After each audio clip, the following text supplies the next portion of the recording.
Buenas tardes. Vamos a iniciar nuestra sesión de este día hablando sobre un tema que está de moda no solamente en Oaxaca, sino en varias partes del mundo. Hablaremos de un tema que es sobre el dengue. Hablaremos sobre el panorama epidemiológico del dengue, las transformaciones que experimenta una sociedad sobre el estado de salud y enfermedad de una población. Ese sería el panorama epidemiológico del dengue. Aparte también vamos a tratar los síntomas, la etiología, los síntomas y el tratamiento. ¿Qué se puede hacer si por alguna ocasión algún mosquito, el Aedes aegypti, nos llegara a picar y transmitir el virus? Pues todas estas interrogantes las vamos en este momento pues, a tratar y a conocer, porque tenemos con nosotros al doctor Antonio Cerero Gurdiño. El doctor es epidemiólogo del Instituto Mexicano del Seguro Social aquí en Oaxaca, y nadie más que él podrá darnos un panorama amplio sobre este padecimiento del dengue. Doctor Cerero, bienvenido a Telemedicina, para que por favor nos amplíe cómo está la situación del dengue. Gracias por la invitación a Telemedicina, gracias a todos los compañeros médicos también de las unidades hospitalarias de todo el estado, en parte del país. El día de hoy pues nos toca platicarles acerca de lo que es el dengue, una enfermedad, ¿verdad?, que se ha presentado en nuestro estado en estas épocas con gran intensidad, ¿verdad? Y pues vamos a observar que el dengue es una enfermedad infecciosa viral, sistémica, dinámica, que es transmitida por el vector Aedes aegypti y ya en los últimos tiempos por Aedes albopictus. Esta enfermedad cursa con un cuadro clínico amplio, ¿verdad?, que va desde formas asintomáticas leves hasta formas graves. Inclusive hay una etapa subclínica en mucha población pues está aparentemente sana, pero cursa con una enfermedad asintomática. El dengue, ¿verdad?, el virus del dengue es un virus de la familia Flaviviridae. Es un arbovirus que mide aproximadamente 40 nanómetros. Este virus opera directamente como un RNA mensajero. Se replica en el citoplasma y se ensambla en el retículo endoplásmico. Este virus, cuando entra en contacto con nuestro cuerpo, ¿verdad?, los macrófagos lo detectan, y esos macrófagos de inmediato dicen, pues hay que defender al cuerpo, vamos a atraparlo, y caen en la trampa del virus del dengue. ¿Por qué? Porque entonces el macrófago atrapa el virus y el virus empieza a replicar dentro del propio macrófago y empieza un secuestro que va después a repercutir hasta en la parte del retículo endotelial y la parte de la capa de las arterias y de las venas. El vector lo conocemos como el Aedes aegypti o Aedes albopictus. Este tiene varias fases. Cuando nace, la hembra tiene la capacidad de hacer un depósito inicial de 200 a 300 huevecillos. Se menciona que una hembra puede poner hasta 1000 huevecillos durante su etapa de vida, que más o menos oscila de 30 a 40 días. Este huevecillo tarda unos 2 días para hacer una larva y posteriormente 5 días más para crecer hasta una pupa y poder liberarse al medio aéreo. Una vez que está fuera ya de esa etapa acuática, la vía aérea, ¿verdad?, este mosquito posiblemente llegue hasta donde está una persona que está enferma. En este caso, esta persona pues tiene datos de dengue, ¿verdad?, llega el mosquito, lo pica y pasa una etapa, ¿verdad?, dentro del mosco, que es extracorporal, ¿verdad?, dentro del mosco hay una replicación del virus, posteriormente ya es infectante y este virus se encuentra en una persona sana. Esta persona va a entrar en una etapa de incubación, ¿verdad?, que va a oscilar de 2 a 7 días, promedio máximo 10 días, ¿verdad?, para presentar los síntomas de la enfermedad. Esa es la etapa en donde uno ya está infectado, ¿verdad?, la persona está infectada.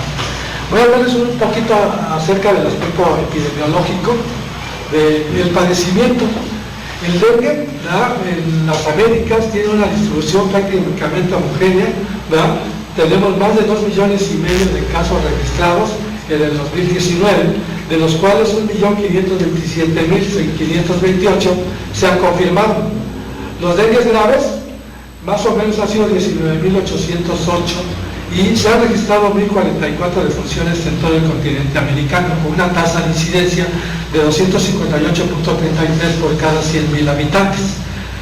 En tanto que la letalidad se acerca al 0.041 del total de los casos. Entonces, pues vemos que los países más afectados están, por ejemplo, Brasil, ocupa el tercer lugar, el primer lugar lo ocupa Nicaragua, el segundo lugar, ¿verdad?, lo ocupa Honduras, México está en el 11º lugar de casos de dengue en el continente americano. Ahora vamos a ver la parte en donde, ¿verdad?, a nivel nacional, ¿verdad?, tenemos casos de dengue no grave, 4.978, y hasta la semana, este fue en el 2018, y ustedes vean cómo el cambio de 4.000 y casi 5.000 casos se ha cuadruplicado, casi 19.000 casos tenemos ya reportados a nivel nacional, con signos de alarma 2.387 en el 2018, y en este 2019 hasta la semana 42 tenemos 5.725 casos, ¿verdad?, de dengue con signos de alarma, en tanto que los dengues graves, el número se han reportado 546 en todo el país en el 2018, pero en el 2019 se reportan 1.968 casos. Ustedes ven casi 4 veces más el número de casos que se han encontrado. De los confirmados tenemos a nivel nacional en el 2018 hasta la misma semana 7.911 casos, y hasta la semana 42 del 2019 tenemos 26.697 casos.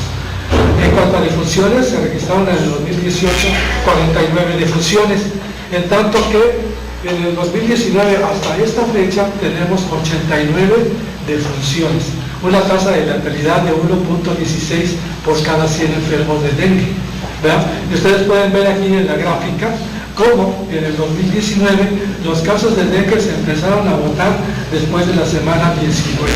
Empezamos a tener un incremento muy importante de estos casos, ¿verdad? Y vemos también que el estado más afectado es el estado de Veracruz, ¿verdad?, es el que ocupa el primer lugar en casos de dengue, pero Oaxaca no se queda atrás. En Oaxaca, ¿verdad?, también el repunte es similar al gráfico que tenemos a nivel nacional. Oaxaca ocupa el 7º lugar a nivel de todo el país en casos de dengue no grave y casos de dengue con signos de alarma y dengue grave. Un total de 942 casos en el 2019 se han reportado, contra 109 casos que se habían reportado a la misma semana en el 2018. Ustedes verán que en Oaxaca el incremento ha rebasado la media nacional en cuanto a porcentaje, ya que tenemos más de un 800% más de casos de dengue en nuestro estado.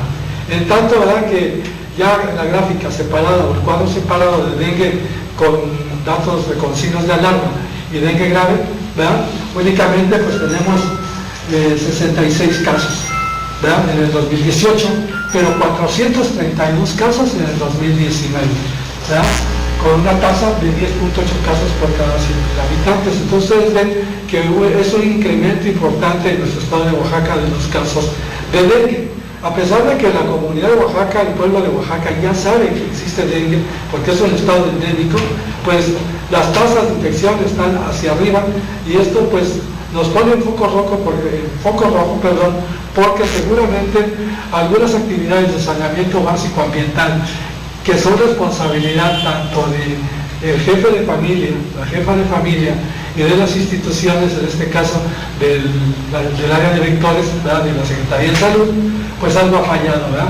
Muchas veces yo veía, ¿verdad?, cómo las personas de vectores iban y dejaban el amarte en el recipiente de agua, y a la salida, pues la persona quitaba el amante, y atrás venía la brigada de supervisión, y entonces se daban cuenta que el jefe de familia, la jefa de familia ya le había quitado el amante, y no estamos teniendo un compromiso total de la población, y no se diga también del personal médico, que también los tenemos, ¿verdad? Pero en este caso pues tenemos que ver que tenemos que necesitar estas medidas. ¿Por qué? Porque los casos van en incremento. Este es el canal endémico del dengue para nuestro estado de Oaxaca, y ustedes observan que después de la semana, básicamente después de la semana 16, 19, el número de casos se incrementa de manera potencial, de tal manera que sale de la zona de alarma, ¿verdad? Y nos pone en una problemática a nivel estatal, ya que los servicios de salud se empiezan a saturar precisamente por el número de casos. Si bien tenemos muchos casos ya detectados, les decía yo, casi un 800% más que el año anterior, pues además están otros casos que no son reportados, que llegan solo a la consulta de TAEX, que no pasan a vigilancia epidemiológica con el epidemiólogo para que se haga el estudio de caso correspondiente. En el estado, vean, aquí está el comportamiento 2016, 2017, 2018 y 2019. Y vean cómo a partir del año pasado, más o menos de la misma temporada que empieza el incremento de casos, ya asemeja a una curva en donde nos avisa que vamos a tener un problema. Baja un poquito en los primeros meses de cada año y vuelve a ascender allá por la semana 16, 17, 18, 19 el número de casos. Otra de las situaciones que tenemos que ver es que, si ustedes observan, en el año 2016 teníamos circulando en Oaxaca los 4 serotipos de dengue virus. El dengue está ocasionado en México por 4 dengue virus. Se ha mencionado un 5º dengue virus, pero que no ha llegado a México. Y se habla de que ese 5º dengue virus tiene una situación de agresividad hacia la persona mucho menor que los otros dengue virus, pero no quiero pensar que pase el día que haga un cruce entre virus 1, 2, 3, 5, 4, ¿verdad? Y nos pueda tener en foco rojo aquí en México. Entonces, actualmente circulan los dengue virus tipo 1, 2 y 3 en Oaxaca, ¿verdad? Y entonces, pues esto es cíclico, casi cada 4, cada 5 años, cada 3 años, pues viene un nuevo brote, como ustedes lo están observando en esta gráfica, ¿verdad? Por jurisdicción sanitaria, yo agradezco también a la Secretaría de Salud, ¿verdad?, que nos haya proporcionado estos datos al jefe de la epidemiología, que lleva la parte de dengue, nos haya facilitado esta información. Y vemos que, pues, por clasificación final, los casos confirmados han sido 631 de dengue no grave y 214 de dengue con signos de alarma y dengue grave. Tenemos 570 negativos y un total en el estudio de 5.374, esto en valles centrales, ¿verdad?, de un total de 6.789 reportados. En el estado tenemos 12.423 casos reportados y pues el mayor número de casos está en valles centrales, seguido del área del Istmo, posteriormente la costa, luego le sigue Tuxtepec, la Mixteca y la Sierra finalmente. El comportamiento de los casos de dengue, ustedes pueden ver en este gráfico, ¿verdad? Pues la población que más ha tenido casos, ¿verdad?, en los grupos de edad más afectados, pues han sido desde 5, desde un año a 4, hasta bajar después de los 45 años a 49. Sin embargo, tenemos casos de todos los grupos de edad. Ustedes podrán ver ahí que en el 2018 el número de casos era muy diferente, pero la gráfica se semeja mucho, ¿verdad? En 2019 el número de casos está mucho más elevado. Por género, ¿verdad?, el número de casos de dengue no grave en el año actual, tenemos que el 59% de la población de dengue no grave afecta al sexo femenino, en tanto que los casos de dengue con signos de alarma y dengue grave, pues el más afectado también es el sexo masculino, con un 58%, y el dengue no grave y el sexo femenino. Esta es una gráfica, un mapa de nuestro país en donde nos dice más o menos cuáles son los denguevirus que están circulando en los diferentes estados. Ustedes ven que Chiapas es un estado cercano, es un estado hermano, vecino, ¿verdad?, y en ese estado están circulando los 4 tipos de denguevirus. En tanto en Guerrero circula el 1 y el 2, ¿verdad? La parte de Veracruz, de los 4 tipos de denguevirus, y Oaxaca, pues el 1, el 2 y el 3 actualmente, con esas tasas de incidencia, ¿verdad? En Oaxaca, ¿verdad?, de 142.51 a 213.71 de incidencia de este tipo de denguevirus. Recordemos que no en todos los casos, ¿verdad?, se les hace la detección del tipo de denguevirus que es. a veces nos quedamos en etapas tempranas. Este es un gráfico que a mí me llama mucho la atención, ¿verdad? Porque esto nos da las bases para un diagnóstico temprano, oportuno, y hace que las definiciones operacionales sean superiores en sensibilidad a un 70-80%. El 99% de los casos tiene fiebre. Cefalea, el 94%, casi el 95%. Las mialgias se presentan en un 91% de los casos. Las artralgias se han presentado en el 79% de los casos. El dolor retroocular, 63% de los casos, casi 64%. Las náuseas, el 47%. El exantema, en el 20%. El vómito en el 19%, las artritis, las poliartralgias y las petequias, junto con torniquete positivo, en mucho menor frecuencia, pero hay un dato aquí que yo quiero acentuar. No a todos los pacientes que estamos valorando en los servicios de urgencias o en los servicios de hospitalización les estamos haciendo la prueba de torniquete. Muchas veces es porque pues desconocemos cómo hacer la prueba, ¿verdad? Pero la clave está en tomar la presión arterial, sumar la sistólica con la diastólica, ¿verdad? Y sacar la presión arterial media, y a esa presión mantener el baumanómetro por 5 minutos en el antebrazo del paciente, y si hay petequias es una prueba de dengue, una prueba de torniquete positiva. Si hay petequias de cantidad de más de 20 en el aire. Con signos de alarma está el dolor abdominal. Yo quiero hacer énfasis aquí en esta otra gráfica porque muchas veces estamos atendiendo al paciente y en este momento, cuando el paciente no tiene datos de una complicación, datos con signos de alarma, y desde este momento le empezamos a pedir al paciente pruebas de función hepática, le empezamos a pedir albúmina, le empezamos a pedir ultrasonido y otros estudios que encarecen más la atención. En este momento, en esta etapa, es una etapa en donde seguramente lo van a estar viendo tanto en hospitales como en unidades de primer nivel de atención.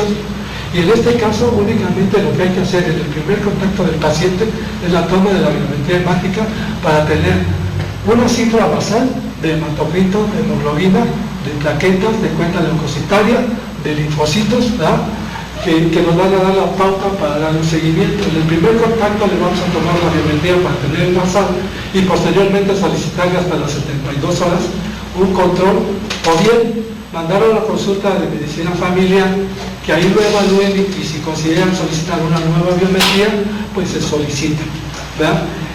En este otro cuadro, de casos probables de dengue ya con signos de alarma, el dolor abdominal se presenta casi en el 50% de los casos. Hay vómitos persistentes, esto es el más del número de 6, que no se pueden controlar, en un 24%. El sangrado de mucosas también se presenta en un 24%, el letargo en 20%, la irritabilidad en 17%. El aumento del hematocrito en más de un 20% se presenta en el 9% de los casos, la hipotensión postural en el 8%, la acumulación de líquidos en el 5% y la hepatomegalia en el 3%. Quiero decirles que ya cuando estamos viendo al paciente aletargado o irritable, ese es un dato que me está indicando que el paciente se está complicando. En este momento y hasta cuando se presenta este cuadro es cuando ya debemos nosotros de pedir las pruebas de función hepática, aparte de su hematograma, Además, debemos de pedir también la albúmina, porque la albúmina es un predictor de escape de líquidos también, Y eso hasta la fase de gravedad, cuando nosotros estamos detectando problemas,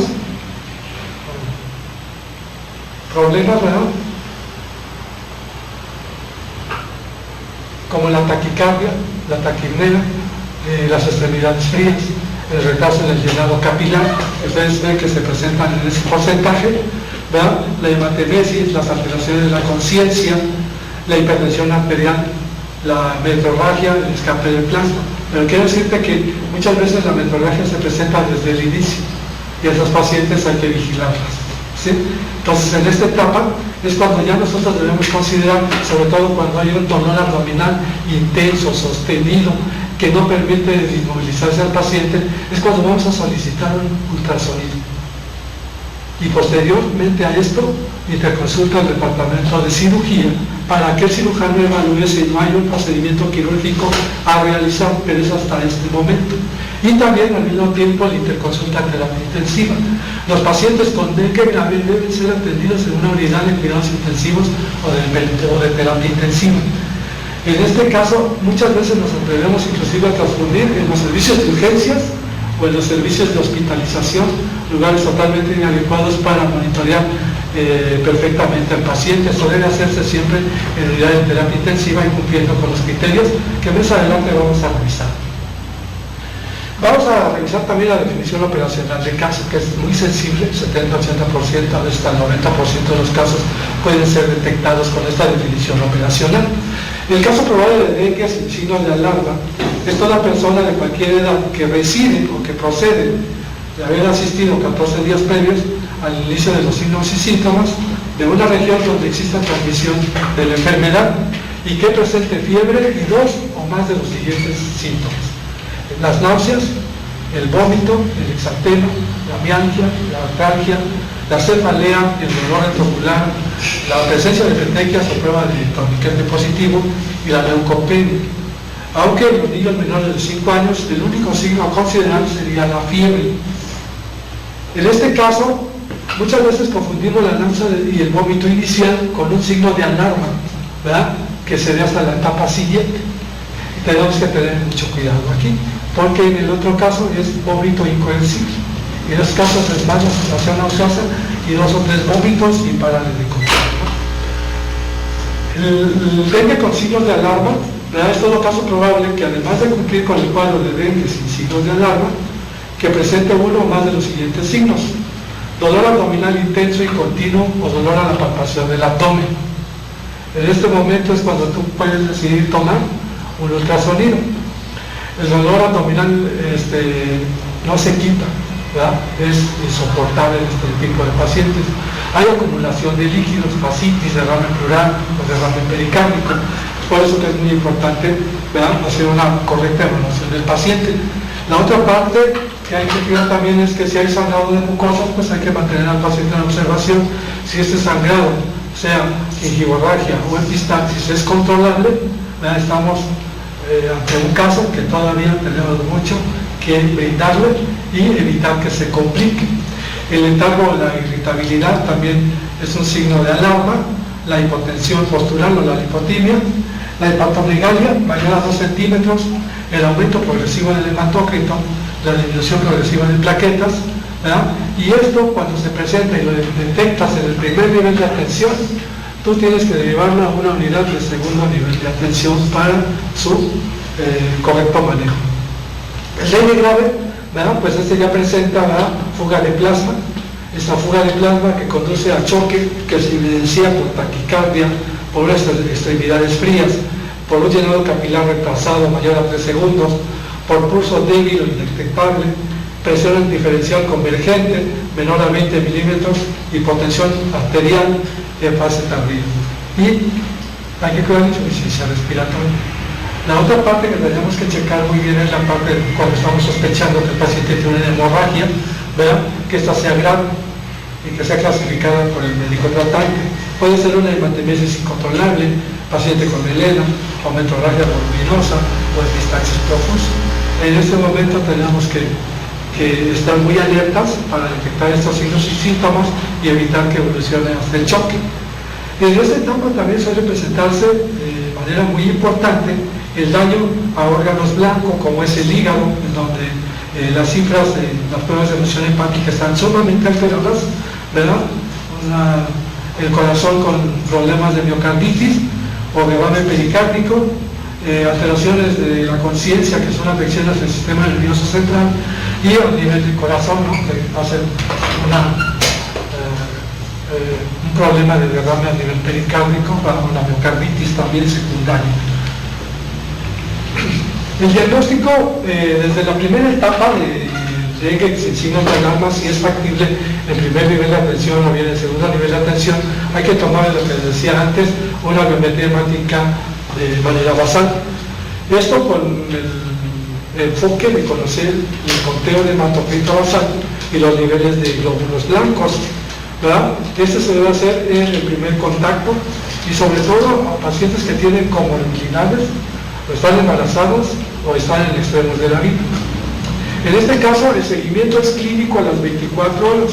Con esto quiero decir que no precisamente después de la primera consulta le tengas que solicitar una biometría hemática para que acuda a su control. La siguiente consulta es clínica, ¿verdad? Y entonces ahí el médico clínico va a decidir si en 72 horas solicita una biometría hemática.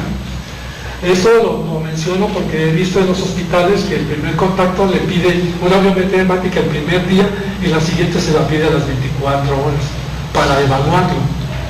No, tiene que ser la biometría hemática basada en una evaluación clínica en la siguiente consulta, y en esa siguiente consulta se determina si se requiere una nueva biometría hemática para el seguimiento adecuado del paciente. Entonces el seguimiento hematológico posterior sería a las 72 horas. Ante los signos de alarma, usted está viendo al paciente, tiene signos de alarma, es el momento de solicitar las pruebas de erosión hepática, los tiempos de protrombina, parcial de protrombina, la albúmina. ¿Sí? Si la clínica le dice que hay un problema respiratorio, el médico va a decidir, ¿verdad? Realizar una radiografía de tórax para evaluar si no hay derrame pleural, o bien ultrasonido, o bien si usted, el médico, ve que hay problemas del corazón, ¿verdad? Hay que tomar un electrocardiograma o inclusive un ecocardiograma.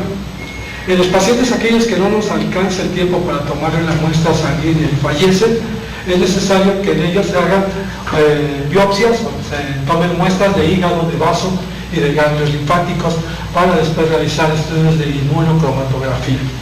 Estos son los estudios, ¿verdad? En el diagnóstico ya del dengue, pues realizamos en los primeros 5 días el NS1, que es una prueba, ¿verdad?, que nos orienta, o ya que nos da el diagnóstico, la IgG, la IgM después del 5.º día, y se realizan también pruebas de RT-PCR para identificación viral, ¿verdad?, o cultivo. El tratamiento inicial en el paciente de dengue tiene que ser el reposo en cama, reposo relativo, no absoluto, puede ir al baño, ¿verdad?, puede ir a hacer sus necesidades básicas, también cubrirse con un pabellón, ¿verdad?, porque la fase febril es la fase que contagia a nuevos mosquitos que pueden ir a diseminar más la enfermedad, ¿verdad? Manejar al paciente con fiebre, ¿verdad? Hay que darle sus compresas de lienzos húmedos y paracetamol, que es el único medicamento que está autorizado para dengue. Muchas veces estamos utilizando metamizol, pacientes estamos utilizando omeprazol. La recomendación es no usarlos porque tanto el omeprazol como el metamizol tienen que ver con procesos de trombocitopenia, de leucopenia, ¿verdad?, y otras desgracias sanguíneas, ¿no?, inclusive granulocitosis. Entonces hay que tener cuidado, solo manejar al paciente con eso. Eso es porque los hospitales, la mayoría quieren proteger mucosa gástrica, pero el omeprazol también es un medicamento que se asocia mucho a infecciones asociadas a la atención de la salud, y en el dengue pues lo estamos bajando todavía más en plaquetas, ¿no?, y en leucocitos. Hay que enfocar la exploración, ¿verdad?, a la adecuada hidratación del paciente. Hay que explorar mucosas, hay que ver, ¿verdad?, datos de deshidratación del paciente, tiene que ir enfocado a eso. Muchas veces encontramos al paciente ya con solución, ¿verdad?, pero está una solución que la tiene para 12, para 24 horas o 8 horas, ¿verdad?, pero no fue evaluado el estado hídrico. Y esos pacientes requieren, como vamos a ver más adelante, de un tratamiento inicial, ¿verdad?, hasta de 10 mililitros por kilo hora para poder recuperar el estado hídrico. Enfocar exploración entonces a la adecuada hidratación del paciente, y hay que vigilar órganos blancos, como cuáles, como el cardiovascular, el digestivo, el nervioso y el urinario.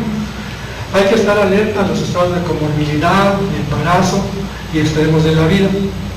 No utilizar esteroides, antiinflamatorios no esteroides, ácido acetilsalicílico, metamizol, antivirales, inmunoglobulinas, antibióticos, y hay que tratar de evitar al máximo las venopunciones o las inyecciones intramusculares. Hay que insistirle al paciente en la ingesta de líquidos por vía oral, ¿verdad? Si hay intolerancia, hay que tomar hematocrito basal inmediato, ¿verdad?, y decidir iniciar el manejo con soluciones polielectrolíticas como la solución Harman, esa es la elección, a 10 mililitros por kilo hora, o bien solución salina, al 0.9%. Podemos mejorar el estado hídrico con Hartmann más rápido que con la solución, ¿verdad? Hay que vigilar el estado hídrico después de la primera hora, evaluar el estado hídrico, evaluar una nueva carga, ¿verdad? Porque si después de la segunda carga no hay respuesta, hay que solicitar la interconsulta a la unidad de cuidados intensivos. Si el paciente mejora en las siguientes horas, 4 o 8 horas, podemos evaluar el ingreso a las 24 horas, ¿verdad?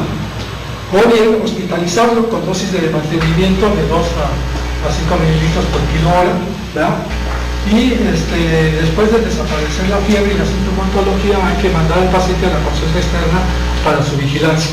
Yo quiero decirles, ¿verdad?, que el pabellón lo podemos retirar cuando el paciente ya tiene 24 horas sin fiebre, porque ya ha dejado de tener viremia y de poder transmitir el virus del dengue.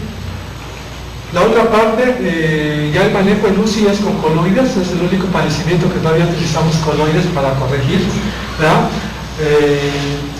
Primero a 10 a 20 por kilo hora, y después, ¿verdad?, después de los primeros 2 ciclos de reanimación con esteroides, ¿verdad?, si no genera un estado hemodinámico estable, el hematocrito sigue alto, los coloides pueden ser considerados solamente en esta situación. El choque persistente, hay que buscar la hemorragia activa, y el empleo de concentrados globulares o de otros hemoderivados debe ser perfectamente evaluado. La transfusión de plaquetas de plasma fresco y frío precipitados debe implementarse cuando se sospeche de manera inmediata o se compruebe hemorragia severa, o ante la situación de que va a haber o se le va a realizar un procedimiento quirúrgico. Y en los exámenes de laboratorio, pues exista trombocitopenia y tiempos de coagulación prolongados. Las aminas pueden ser utilizadas, ¿no?, cuando la reanimación mediante líquidos ha sido adecuada y la tensión arterial media es menor a 60 milímetros de mercurio, o bien si existen datos de sobrecarga. La terapia hemodinámica con fármacos y ventilación mecánica, con hemoderivados, soluciones parenterales, accesos vasculares, se deben establecer de acuerdo a la magnitud del órgano afectado y la condición del paciente con dengue grave. Pero esto se hace en la terapia intensiva. Hay una parte muy importante porque en ginecobstetricia la mayoría de médicos están acostumbrados a utilizar solución glucosa o soluciones mixtas, fisiológica o glucosa. En este tipo de pacientes yo quiero decirles que en ginecología el dengue se maneja de manera diferente a la habitual con sus pacientes. En este caso lo que tenemos que utilizar es Ringer lactato, solución salina al 9% a dosis basales. Considerar, ¿verdad?, la rehidratación si hay algún grado de deshidratación. Cuando se planea hacer una cesárea, ¿verdad?, o cuando se hacen maniobras, estos pueden provocar un trabajo de parto. Entonces hay que limitar ese tipo de procedimientos, ¿verdad?, para no provocar un inicio del trabajo de parto. En las embarazadas de término con dengue, estas deben ser valoradas por el cirujano con estudios de laboratorio y ultrasonido. ¿Por qué? Porque hay confusión con un abdomen agudo. Y la embarazada, ¿verdad?, si está con trabajo de parto, debemos considerar la administración de concentrados plaquetarios con los plasma fresco en el momento más cercano al acto operatorio, al cesárea. En el caso de cesárea, pues también se le recomienda una anestesia general. ¿Por qué? Porque el piquete a nivel de columna puede complicarse. En pediatría, por lo mismo, son hijos de madres, inclusive de embarazada a término tiene el niño, hay que vigilar al niño por los siguientes 15 días porque puede presentar su bebé dengue, ¿verdad? En hijos de madres con dengue, entonces hay que vigilar estrechamente, tomar la muestra. Debe no suspender la lactancia, porque muchos suspenden la lactancia, ¿verdad? Utilizar solo paracetamol, hidratación oral, junto con lactancia materna, fórmula de alimentación, ¿verdad? Utilizar Ringer lactato, solución salina a 5 o 7 mililitros por kilo hora durante 1 a 2 horas, y luego tomar regular la velocidad de acuerdo a la respuesta clínica. Los coloides están indicados en estado de choque profundo y los eliminaremos derivados cuando hay evidencia clínica o por laboratorio de hemorragia. Muchas veces tenemos un paciente con petequias, con una manifestación cutánea a nivel de piel muy aparatosa, pero eso no nos dice que el paciente está sangrando. Y muchos compañeros de pediatría tienen en este momento, sin tener los datos de gravedad, iniciar transfusión. Los dictámenes que hemos tenido, la mayoría de los pacientes mueren o fallecen por la sobrecarga hídrica. Entonces debemos de tener cuidado en este tipo de pacientes, ¿verdad? Pacientes con comorbilidad deben ser evaluados por el médico especialista, ¿verdad? Deben hospitalizarse, quedar bajo observación, sobre todo si hay una descompensación metabólica de este tipo de pacientes, ¿verdad? Y en diabéticos pues debe utilizarse insulina de acción rápida durante el padecimiento. La terapia de fluidos debe guiarse por evaluaciones clínicas frecuentes del hematocrito y gases en sangre, vigilar la frecuencia de la TEA y los signos de descompensación. Inclusive es razonable suspender antihipertensivos en caso de descompensación hemodinámica durante la fase crítica. Pues yo les digo que la previsión está en las manos de todos. Está en las manos de las casas de nuestros pacientes, está en las manos del médico, hacer la recomendación, ¿no? Sobre todo la eliminación de los criaderos, porque si no existiesen criaderos, no existiese vector, y si no existiese vector, pues no tendríamos casos de dengue. Entonces hay que hacer mucho énfasis en las llantas, que pueden tener líquido ahí en donde el mosquito se esté reproduciendo, los floreros, el que está cambiando constantemente el agua, ¿no? Cada 24 horas si es factible. Limpiar la casa, ¿verdad? Mantener la limpieza de techos también, ¿verdad? Vaciar las botellas o ponerlas hacia abajo, ¿verdad? Limpiar los canales, cuando llueve por ahí se puede quedar agua almacenada, hay que limpiarlos para que el agua pueda fluir y permanezca seco el canal, ¿verdad? Estos son los datos así más relevantes que he considerado yo en esta charla, sobre todo por el manejo del paciente que le damos a nivel hospitalario. En nuestras manos está llevar a buen fin al paciente, que no se nos complique. Si nosotros detectamos los datos de alarma de manera oportuna, vamos a poder salvar muchas vidas y cumplir con nuestra misión como médicos. En esta parte quiero agradecer a todo el personal de Telemedicina de Salud de Oaxaca por esta oportunidad que nos da. Un servidor, este es mi correo, @outlook.com, y mi teléfono está a sus órdenes para cualquier situación que ustedes deseen, ¿verdad? Estamos a sus órdenes. Y yo les digo que el padecimiento del dengue lo podemos controlar siempre y cuando cada uno nos hagamos responsables de la parte que nos toca. Doctor, pues les damos nuestras más sinceras gracias por haber estado con nosotros, por haber ilustrado y esta plática también va a dar vuelta con los médicos de los hospitales básicos comunitarios, porque se graba y la tenemos en nuestra página de Facebook y también tenemos un archivo en YouTube, o sea, ya forma parte de usted de nuestra vida prácticamente. Así es. Gracias.